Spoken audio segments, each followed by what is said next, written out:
Assalamualaikum warahmatullahi wabarakatuh. Pemirsa, sejumlah informasi penting seputar Kabupaten Kota Waringin Timur akan kami hadirkan untuk Anda. Kali ini bersama saya Blitaria Indri, berikut informasi yang pertama.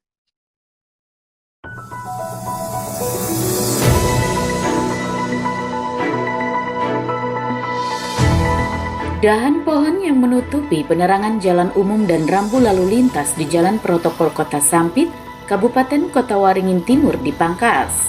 Hal ini dilakukan untuk meningkatkan keselamatan pengendara.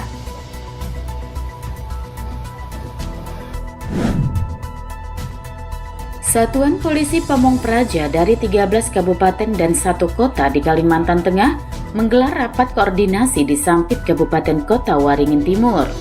Kegiatan ini untuk menyamakan persepsi terkait tugas dan fungsi Satpol PP.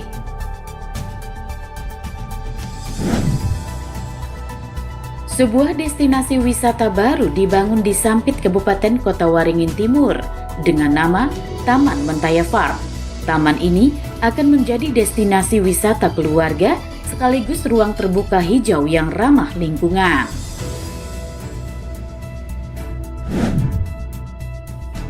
Badan Penanggulangan Bencana Daerah Kabupaten Kota Waringin Timur melatih ratusan relawan sebagai upaya mitigasi bencana. Pelatihan kali ini lebih menekankan kepada pemahaman hukum terkait penanggulangan karhutla.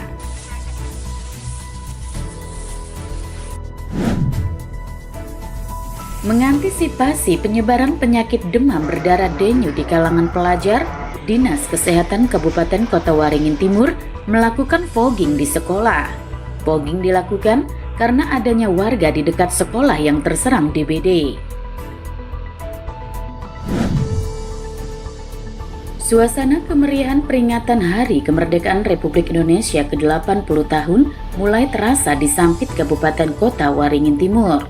Sejumlah pedagang bendera merah putih dan pernak-pernik kemerdekaan mulai ramai membuka lapak dagangan.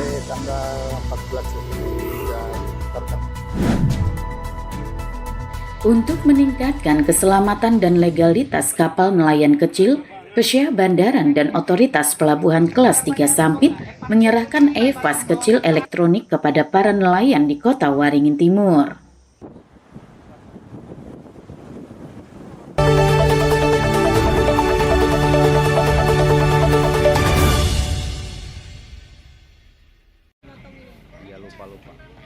Dinas Perhubungan Kabupaten Kota Waringin Timur memangkas dahan pohon di sejumlah jalan protokol di Kota Sampit, salah satunya di Jalan Ahmad Yani. Dengan menerjunkan mobil tangga hidrolik, petugas merapikan dahan pohon yang tumbuh tidak beraturan menggunakan gergaji mesin.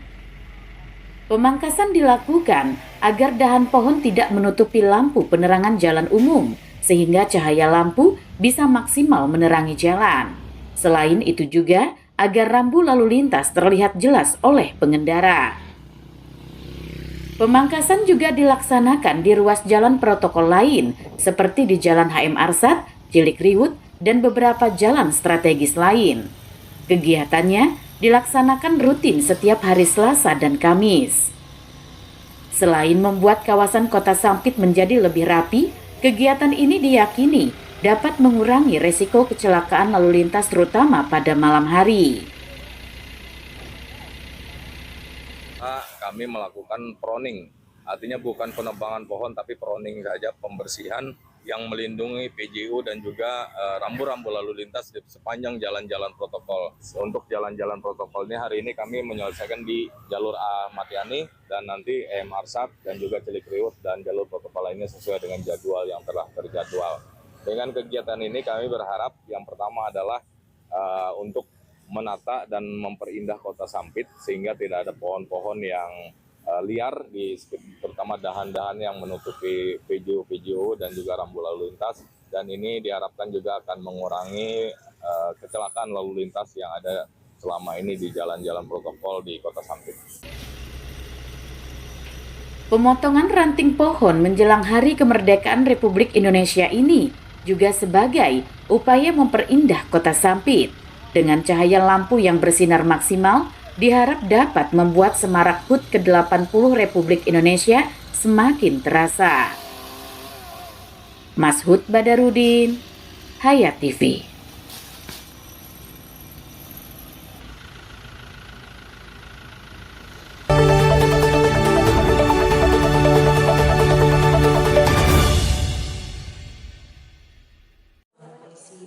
Rapat koordinasi Satpol PP se-Kalimantan Tengah ini digelar di Aula Rumah Jabatan Bupati Kota Waringin Timur di Jalan Ahmad Yani Sampit. Kegiatan yang diinisiasi oleh Satpol PP Provinsi Kalimantan Tengah ini dihadiri oleh Kasat serta sekretaris dan sejumlah petinggi Satpol PP lainnya yang ada di 13 kabupaten dan 1 kota di Kalimantan Tengah. Fokus utama dalam rapat koordinasi ini adalah untuk menyamakan persepsi seluruh Satpol PP di Kalimantan Tengah, terutama terkait dengan Peraturan Menteri Dalam Negeri tentang tugas dan fungsi Satpol PP. Dengan penyelarasan ini, diharapkan setiap Satpol PP di daerah dapat menjalankan tugasnya dengan standar yang sama, serta lebih profesional dalam menegakkan peraturan daerah serta ketertiban umum. Dalam hal pelaksanaan tugas kita di lapangan, kita harus menyamakan persepsi. Jadi kita antar pimpinan, ya seluruh Kasatpol PP se-Kalimantan Tengah ini harus satu frekuensi dulu. Satu frekuensi itu apa? Satu frekuensi dalam rangka pelaksanaan tugas yang sesuai dengan ketentuan peraturan perundang-undangan. Rapat koordinasi ini juga diharapkan menguatkan sinergi antar daerah, agar setiap kebijakan dan langkah penegakan Perda berjalan seiring dan tepat sasaran. Dengan rapat koordinasi ini, diharapkan Satpol PP di Kalimantan Tengah semakin profesional dalam melindungi masyarakat dan menegakkan aturan. Mashud Badarudin, Hayat TV.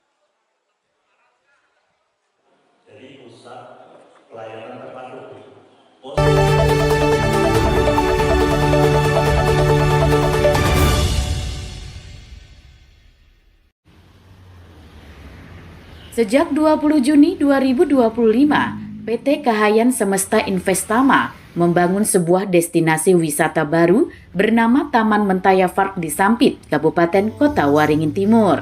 Tepatnya di Jalan Jenderal Sudirman, kilometer 1 Sampit. Berdiri di atas lahan seluas 21.000 meter persegi, taman ini direncanakan menjadi ruang publik. 80% dari luas area dibuat menjadi ruang terbuka hijau dengan kondisi alam yang dipertahankan.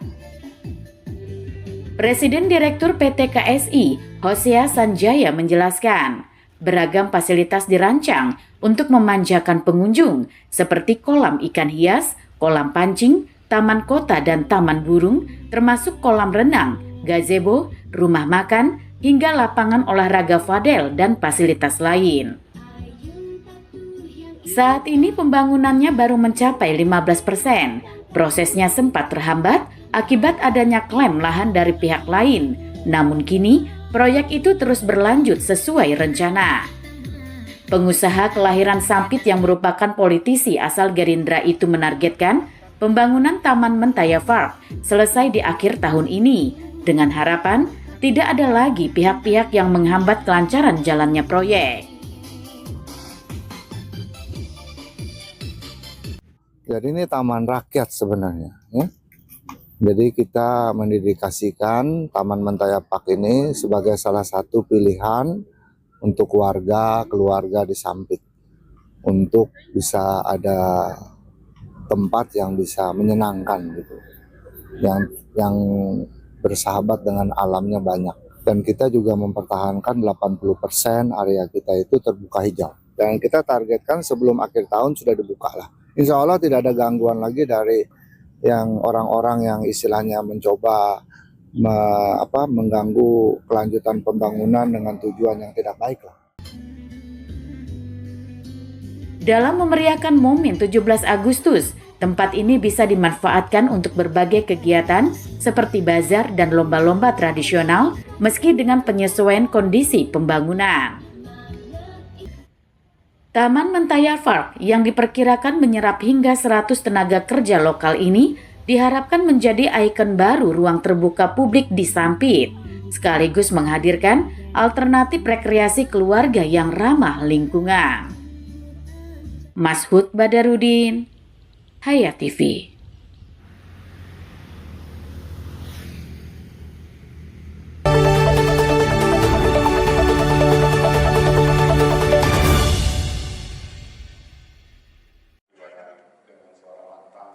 Sebanyak 130 relawan dari unsur masyarakat peduli api, tim serbu api, serta regu siaga api mengikuti pelatihan yang digelar Badan Penanggulangan Bencana Daerah Kota Waringin Timur. Mereka merupakan para relawan dari desa dan kelurahan yang ada di Kecamatan Mentawa Baru Ketapang dan Baaman. Kepala BPBD Kota Waringin Timur, Multaja, mengatakan pelatihan ini untuk meningkatkan keterampilan serta pengetahuan para relawan, terutama dalam hal penanggulangan bencana kebakaran hutan dan lahan. Hal ini sebagai upaya dalam mitigasi bencana. Dalam pelatihan ini, para peserta juga dibekali tentang pemahaman hukum, dengan harapan mereka dapat membantu berperan aktif dalam penegakan aturan terkait penanggulangan karhutla. Mengingat karhutla di Kota Waringin Timur umumnya terjadi akibat adanya unsur kesengajaan. Lebih kepada pengetahuan penegakan hukum. Jadi kita berharap ada sebuah indikator di dalam indeks ketahanan daerah itu bagaimana penegakan hukum dilakukan. Nah, kita berharap dengan narasumber yang ada bisa menambah kekuatan kepercayaan diri para MPA, RSA, TSA untuk dalam aktivitas di lapangan. Dengan adanya pelatihan ini, diharapkan masyarakat akan berperan aktif dalam mencegah, menanggulangi, serta pemulihan pasca kebakaran hutan dan lahan di daerah setempat. Mashud Badarudin, Hayat TV.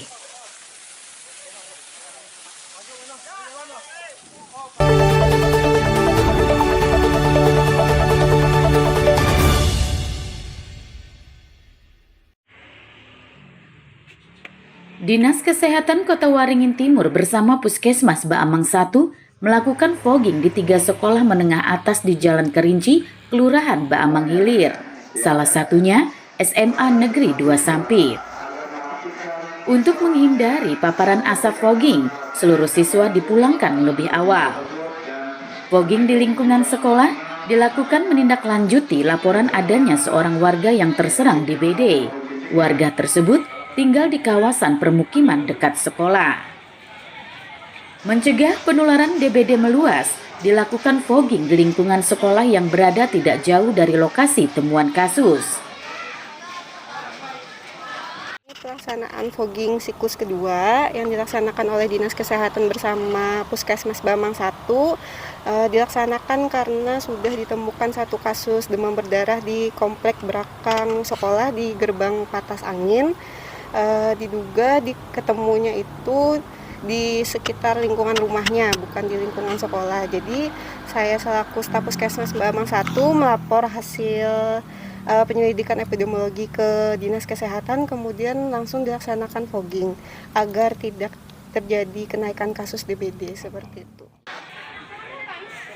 Fogging dilakukan di lokasi-lokasi yang berpotensi jadi sarang nyamuk, termasuk di dalam ruang kelas. Hingga saat ini, belum ada siswa di sekolah tersebut yang terindikasi terkena DBD. Ini sepertinya dari Dinas Kesehatan yang inisiatif, karena mungkin mereka melihat di daerah lingkungan sekolah di luar sana ada yang terkena demam berdarah. Jadi mungkin karena sekolah kita dekat dengan yang kena demam berdarah, makanya mungkin mereka mengadakan fogging di sekolah ini. Sampai saat ini belum ada laporan bahwa anak-anak kita terkena demam berdarah itu. Yang ada fogging kami pulangkan lah sebelum jamnya, seharusnya jam 15 anak-anak pulang ke rumah. Fogging merupakan langkah pencegahan untuk menekan populasi nyamuk Aedes aegypti pembawa virus DBD, dan agar penyebaran DBD bisa ditekan, warga diimbau rutin melakukan pemberantasan sarang nyamuk. Mashud Badarudin, Hayat TV.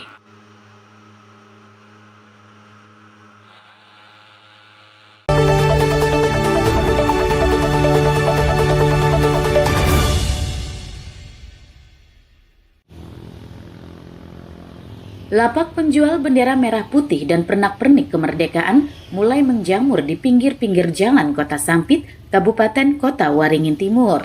Salah satunya di Jalan Es Parman, sekitar kawasan Taman Kota Sampit. Seorang pedagang musiman bernama Samsudin sudah membuka lapak dagangannya sejak pertengahan Juli. Samsudin menjual berbagai jenis bendera dan pernak-pernik kemerdekaan, seperti bendera untuk rumah, kantor, umbul-umbul, backdrop, hingga bendera kendaraan. Samsudin menyebut saat ini penjualan masih terbilang sepi. Salah satu penyebabnya, belum ada imbauan resmi dari pemerintah untuk memasang bendera di kantor maupun di rumah-rumah warga. Diperkirakan, pembelian mulai ramai saat memasuki awal Agustus dengan puncak penjualan terjadi pada 7 hari menjelang 17 Agustus. Sekarang ini sudah mulai ramai kayak yang beli Pak atau gimana Pak?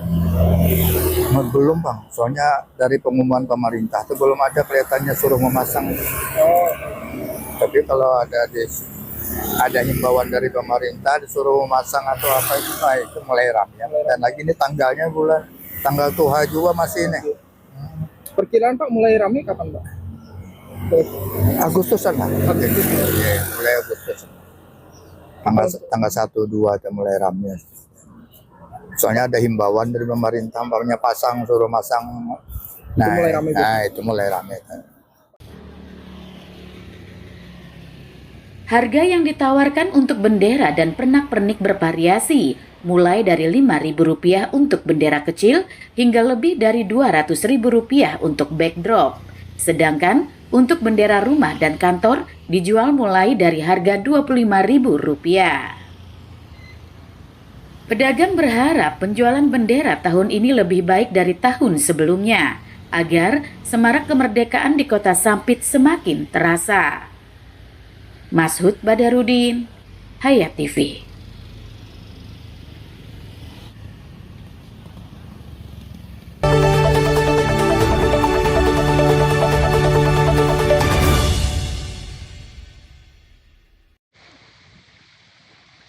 Penyerahan EVAS kecil dan life jacket dilakukan di atas dermaga perikanan Saiijum Kabupaten Kota Waringin Timur. Sebanyak 34 nelayan menerima secara simbolis dokumen resmi pengganti pas kecil. EVAS kecil dapat digunakan sebagai bukti bahwa kapal telah terregister atas nama pemilik sah. EVAS kecil diberikan secara gratis sebagai bentuk kepedulian pemerintah terhadap keselamatan nelayan yang beraktivitas di sungai maupun di laut.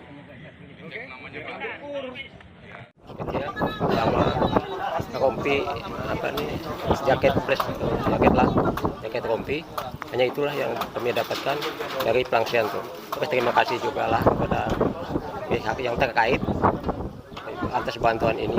Kan kami anggap ini hanya sekedar permulaan, tapi kedepannya ya mudah-mudahan lah bisa apa yang kami harapkan tuh bisa dipenuhi.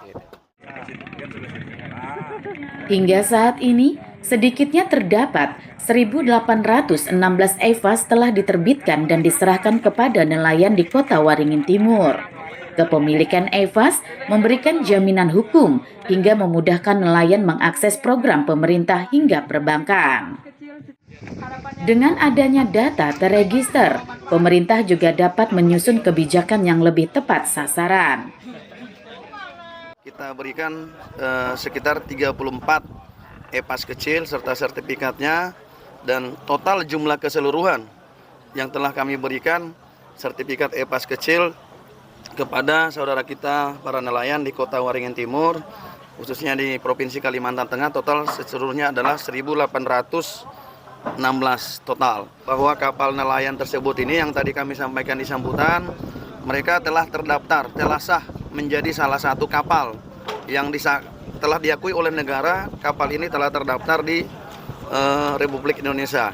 Yang berikut manfaatnya, memberikan jaminan dan kepastian kepada mereka pada saat melaut, pada saat nanti ada kegiatan mereka, udah lebih aman, lebih nyaman mereka berlayar di laut.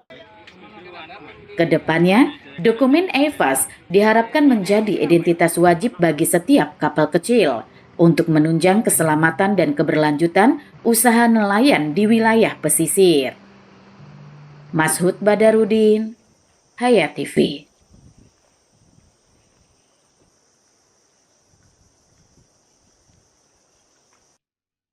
Demikian pemirsa, informasi tadi menutup perjumpaan kita kali ini. Mewakili kerabat kerja yang bertugas, saya Blitaria Indri mau undur diri dari hadapan Anda. Sampai jumpa, wassalamualaikum warahmatullahi wabarakatuh.